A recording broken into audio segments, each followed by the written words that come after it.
रूसी सदर Vladimir Putin ने रूस यूक्रेन तनाज़ा और अमरीकी मुदाखलत के पेश नज़र यूक्रेन पर स्पेशल मिलिट्री ऑपरेशन का ऐलान कर दिया।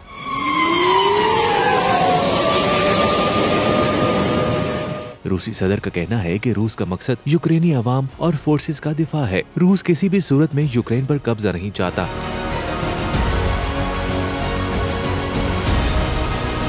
इनका मजीद कहना था कि यूक्रेन में ऑपरेशन का मकसद अस्करियत और नाजियत का खात्मा है, जो मासूम अवाम के खून के साथ होली खेल रहे हैं। ख्याल रहे साबिक अमेरिकी सदर डोनाल्ड ट्रंप ने रूसी सदर की जानिब से ऑपरेशन का ऐलान करने और 2 यूक्रेनी इलाकों को आजाद रियासतें तस्लीम करने के अमल को सराहा है और इसको समझदारी का अमल करार दिया है, जबकि मौजूदा अमेरिकी सदर जो बाइडन ने इस अमल को यूक्रेन पर जाहिरियत करार देते हुए रूस पर पाबंदियां आयद कर दी है। वाज़ेह रहे कि अमेरिका, यूरोपीय यूनियन और मगरबी ममालिक ने इराक, शाम और अफगानिस्तान समेत कई ममालिक को जमहूरियत और हुकूक बशर के तहफ़्फ़ुज़ के नाम पर तबाही के मुंह में धकेला और यही कुछ अब यूक्रेन में किया जा रहा है।